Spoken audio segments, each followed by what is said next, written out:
bisa menyimpulkan ya kira-kira mana nih yang lebih enak ke depannya untuk diajak kerjasama.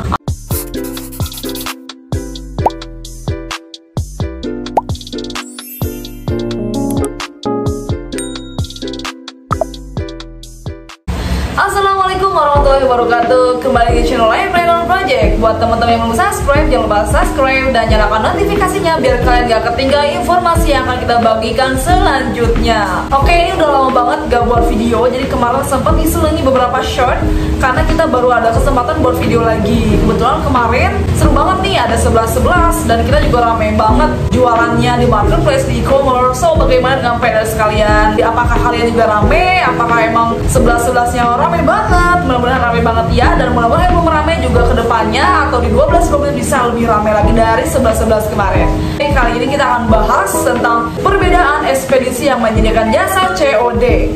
Kita sudah sama-sama tahu kalau misalkan COD itu JNT, dia udah ada di e-commerce yaitu di Shopee, dan kalau misalkan Tokopedia juga pakai dia COD tapi secepat express. Baru yang udah ada tuh ada JNT, ada Ninja, ada POS, ada juga JNE. Buat teman-teman yang bingung apa perbedaannya, kira-kira lebih murah di mana nih biayanya, atau lebih aman yang mana nih, atau misalkan kalian yang bingung juga syarat-syaratnya seperti NPWP atau bingung nih gimana cara buat NPWP, di video ini aku akan jelasin sejelas-jelasnya agar Peders tahu perbedaan dari masing-masing ekspedisi, yang tentunya kira-kira ekspedisi mana yang Peders nanti akan pilih yang lebih murah, lebih worth it, lebih cepet, dan juga aku akan kasih tahu cara buat NPWP tanpa harus ke kantor pajak, di rumah aja beberapa menit langsung jadi. So jangan skip video ini. Oke, jadi tadi itu ada 4 ya, ada JNE, JNT, POS, dan juga Ninja. Seperti yang kita udah ketahui bersama, POS Indonesia ini udah menyediakan layanan COD pertama kali. Jadi sebelum yang lain, POS ini udah pertama kali launching COD tanpa e-commerce. Maksudnya COD tanpa e-commerce itu COD tanpa di Shopee, tanpa di marketplace lain seperti Lazada dan Tokopedia. Nah, itu pertama kali POS mengadakan COD manual. Terus disusul sama JNE juga pada 1 Juni dia udah launching bisa COD. Sekarang kira-kira biaya adminnya atau administrasi COD-nya berapa nih? Kita mulai dari JNT. JNT ini biaya adminnya itu 1,5%. Kalau misalkan Ninja itu pakai biaya admin sebesar 3%. Dan untuk POS ini seru banget. Dan rata-rata para penjual di Facebook Marketplace banyak ya. Kalau misalkan ada, kita lihat-lihat nih, ada yang komen-komenan terus kayak, "Kak bisa COD gak? Bisa Kak kita pakai POS Indonesia? Kak bisa COD gak? Bisa pakai POS." Nah gitu. Kira-kira berapa nih di POS? Di POS itu biaya adminnya itu seru banget. Cuman 1%. 1% itu untuk lebih dari 150.000. Tapi kalau di bawah 150.000, administrasi COD-nya itu cuma 1.500. Nah, jadi 1% untuk nominal 150.000 ke atas, di bawah 150.000 dia cuma 1.500. Nah ini. Untuk pencairan ya, kira-kira berapa lama nih? Kira-kira lebih lama mana pencairannya? Jadi pencairan itu ketika emang misalkan nih, kita ada yang beli sistem COD, terus kita tuh oke, boleh kita kirim sesuai prosedur, yaitu pakai sistem COD. Kita input dulu alamat si pembeli, udah itu kita boleh di pick up barangnya ke rumah atau kita drop ke gerai-gerai terdekat. Misalkan kita pakai Ninja, kita drop ke Ninja, dari Ninja barang dikirim ke customer, udah sampai customer bayar ke kurir. Nah udah itu pencairan keuntungannya kita kira-kira kapan nih? Oke, untuk Ninja sendiri dia seminggu sekali. Untuk JNT itu lama banget, 2 minggu paling lama. Untuk JNT ini seru banget. JNT ini pencairan dananya itu seminggu 3 kali.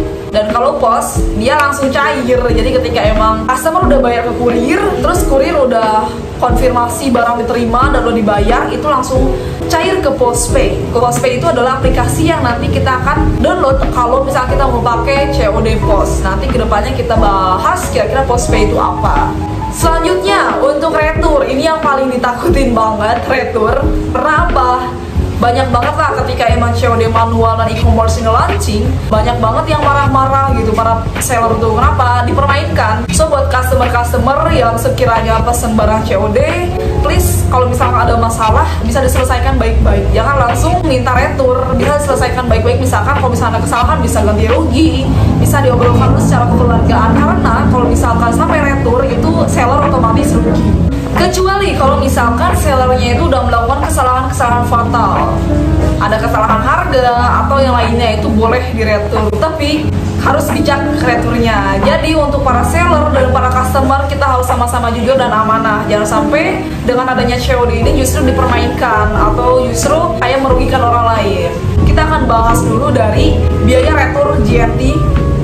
Kalau biaya retur JNT itu sebelumnya aku udah searching, rata-rata pada bilang kalau misalnya biaya retur JNT itu 5.000 seluruh Indonesia. That's wrong guys, itu salah. Kemarin aku kan ke drop si JNT, aku kirim paket, terus ngobrolin retur dan sistem COD. Ternyata kalau misalkan ada retur COD di JNT itu 50% ongkir ditambah 5.000 seluruh Indonesia. Jadi kalau misalkan planners dari Jakarta ke Bandung, ongkirnya misalkan 20.000 untuk COD. Nah, kalau misalkan dari customer Bandungnya nolak alias retur, berarti planners harus diganti biaya returnya tuh 50%. Jadi dari 20.000 kan jadi 10.000 ditambah 5.000. Jadi 15.000. Nah gitu, itu untuk JNT. Dan kemudian untuk pos itu hangus. Nah, aku juga udah sempet nanya-nanya ke orang posnya langsung. Bahkan aku chat 2 admin yang berbeda, pertama di IG, kedua di web. Kira-kira bener gak sih gitu biaya pos itu seluruh ongkirnya hangus? Karena sejauh ini yang aku tahu ya dari teman-teman yang lain katanya berapa ya, pokoknya nggak semahal itu. Cuma ternyata ketika aku udah search, ternyata emang biaya returnya tuh 100% ongkir. Oke, lumayan kan. Selanjutnya buat Ninja itu 5.000 untuk seluruh Pulau Jawa. Jadi ketika emang seller dan juga pembelinya dari Pulau Jawa cuman kena retur atau kena cas 5.000. Kalau untuk Pulau Sumatera, misalkan seller di Bandung kirim ke Sumatera retur, dia kena casnya 10.000. Kalau misalkan ke Kalimantan dan juga Sulawesi kena casnya 15.000, dan untuk Indonesia Timur dapat casnya 20.000. Nah, itu salah satu alasan kenapa orang-orang pilih Ninja untuk COD, karena biaya returnya gak ekstrim banget.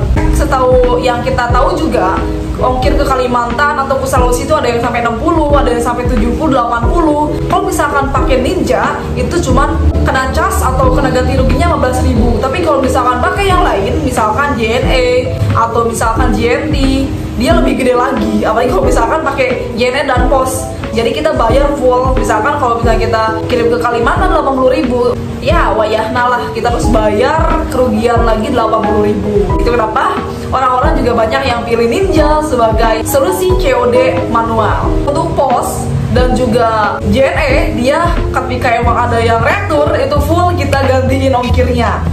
Kayak gitu. Wow, kita bisa menyimpulkan ya kira-kira mana nih yang lebih enak ke depannya untuk diajak kerjasama. Apakah JNT dengan biaya retur 50% tambah 5.000, atau dengan Ninja dengan biaya retur maksimal 20.000, atau misalkan JNE dan juga pos biaya returnya itu 100% dari ongkir.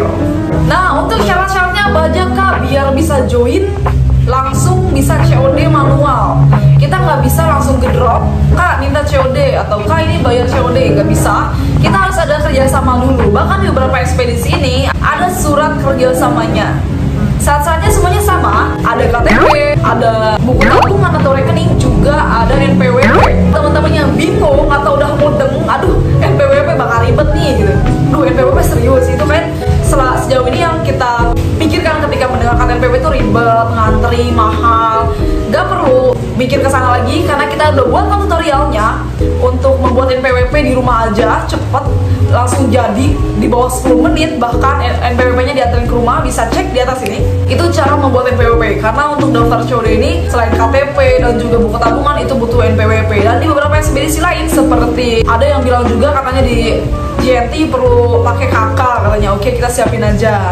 Dan juga kalau misalnya di pos, selain ada persyaratan yang barusan kayak KTP, NPWP dan juga buku tabungan, kita harus download dulu 2 aplikasi sebagai aplikasi pendukung, yaitu Kiposin aja. Itu untuk kita input alamat, dan juga ada postpay. Postpay itu adalah postpay, pembayaran yang nanti kita akan terima ketika ada keuntungan kita yang akan ditransferkan.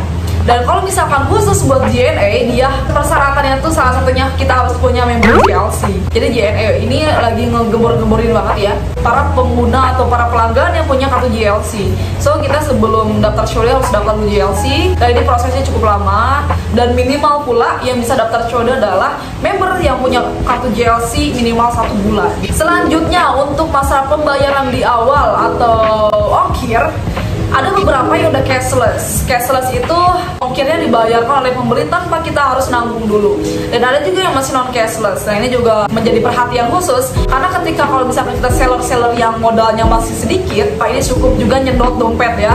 Kita modalnya harus gede lagi, ditambah kita harus nyetok barang, ditambah harus nanggung ongkir dulu. Wah, itu cukup repot. Dan rata-rata dari 4 ekspedisi ini yaitu Ninja, JNE, dan JNT itu udah cashless, alias kita nggak perlu nalangin di awal ongkir. Untuk pos itu kita harus menanggung ongkir dulu di awal. Jadi ketika kita menyerahkan barang, misalkan kita menyerahkan 5 barang, masing-masing ongkirnya itu 20.000 misalkan dengan biaya admin COD, berarti kita harus bayar 100.000 dulu. Nanti di akhir ketika emang barang sudah terima, pasti itu uang 100.000 bakal kembali lagi bersama dengan keuntungan barang. Nah, tapi kalau misalkan yang lainnya seperti Ninja, JNE, dan JNT mereka udah cashless. Dan katanya untuk JNE dia tergantung si drop centernya. Kalau misalkan gerai terdekat dari kita bisa cashless ya bisa, tapi ada juga beberapa gerai yang masih non cashless. Nah gitu. Bahkan kalau untuk cashless Pos Indonesia di Shopee aja baru cashless sebelumnya. Kalau misalkan ke pos lewat manapun, e-commerce manapun, tetap kita harus nanggung dulu ongkirnya. Oke, dan untuk kekurangan kelebihannya ini aku akan kasih tahu. Untuk kelebihannya dari Ninja Express, kita bisa pakai many suppliers, atau jika emang kita seorang dropshipper terus punya beberapa supplier biasanya kan. Nah, kita bisa banget pakai Ninja Express untuk COD. Misalkan aku di posisi di Bandung, punya supplier 3, misalkan di Jakarta, di Garut, dan di Tasik. Di Jakarta itu misalkan baju-baju gamis dari Tanah Abang, terus kalau di Garut dompet kulit dari kulit domba, terus kalau misalnya di Tasik misalkan itu makaroni bantet. Nah, ketika emang ada yang order, misalkan sehari ada yang order si dompet kulit, mau kulit bantet, dan juga si gamis yang dari Tanah Abang, aku bisa banget pakai Ninja karena kita bisa masukin alamat pick up-nya di sana, dan gak cuma satu alamat. Kita bisa masukin alamat supplier kita yang di Jakarta, di Garut, dan juga di Tasik dalam waktu bersamaan. Jadi kalau Ninja itu sangat fleksibel karena kita yang ngurus alamatnya, terus kita juga yang ngurus pick up-nya bisa di kota mana saja. Dan kalau untuk JNT ini keren banget. Kemarin tuh aku ditawarin kalau misalkan daftar COD di JNT, katanya untuk pemula itu ada diskon ongkir 20%. Wah, ini lumayan gede kan, 20%. Dan untuk member yang lama bisa sampai 40% diskon ongkirnya gitu. Cukup banget ketika emang JNT returnya tuh 50% ditambah 5.000. Ketika emang ada diskon yang gede-gedean kayak gini, itu bisa tertutupi lah untuk biaya ganti rugi returnya. Kekurangannya, pertama di JNE itu dia lama prosesnya. Ketika kita mau daftar JLC-nya aja cukup lama. Belum lagi minimal JLC aktif untuk persyaratan COD-nya tuh 1 bulan. Terus kalau misalkan di pos, kurangnya itu dia belum bisa cashless. Jadi kita harus nanggung dulu biaya ongkir. Ketika yang mau order membludak, berarti kita harus nalangin ongkirnya juga cukup banyak. Dan kalau di JNT, dia ada masa percobaan dulu. Kalau misalkan dia available atau misalkan dia masuk kriteria, dia bisa go on gitu. Mereka bisa lanjut lagi di sana pakai JNT COD. Dan misalkan di JNT ini ada minimal barangnya. Jadi kalau misalkan mau daftar JNT COD, minimal sehari itu 30 kiriman. Tapi itu bisa di lobby. Kita bisa turun lagi kalau misalnya kita belum bisa kirim 30 paket sehari, kita masih bisa di bawah 30. Kemarin aku nanya, ini bener nggak minimalnya tuh 30 paket sehari kata JNT-nya tuh? Iya bener katanya. Terus kata aku, kalau di bawahnya ya bisa juga sih katanya. Bisa 25 atau 20 paket sehari. Nah, kalau misalkan itu aja bisa turunin, aku yakin di bawah 20 pun itu bisa. Jadi itu tergantung pinternya trainers merayu AAA atau admin teteh JNT di sana. Itu tergantung dropnya di sana. Dan aku yakin bisa lebih sedikit dari 20 untuk pengiriman JNT. Oke, tambahan kemarin aku udah ngechat pos. Aku nanya kira-kira ini pengiriman pos COD udah seluruh Indonesia apa masih Pulau Jawa? Karena kemarin itu sempat ada yang komentar, teman-teman planners katanya untuk COD pos masih dalam Pulau Jawa. Ternyata pas aku tanya, katanya sudah seluruh Indonesia. Dan aku juga sempat nanya ke admin Instagram dan webnya pos, bener gak sih kalau pos itu kalau ada retur ongkir hangus? Katanya bener, berarti 100% ongkir kita yang nanggung kalau misalkan itu retur. Oh iya planners, jangan lupa ya, ini adalah kebijakan dan juga peraturan baru. Kalau misalkan planners nonton video ini bertahun-tahun yang akan datang, nah ini sudah pasti ada sedikit perbedaan atau mungkin banyak perbedaannya. Mudah-mudahan kedepannya ekspedisi juga memberikan informasi yang sangat bermanfaat dan menguntungkan bagi seller ataupun bagi customer di seluruh Indonesia. Oke, mungkin itu saja. Kedepannya aku akan kupas tuntas misalkan cara daftar, terus formulirnya kayak gimana, itu di next video. So jangan lupa subscribe dan nantikan video selanjutnya. Terima kasih. Wassalamualaikum warahmatullahi wabarakatuh. Don't forget to press the red subscribe button and turn on the bell image.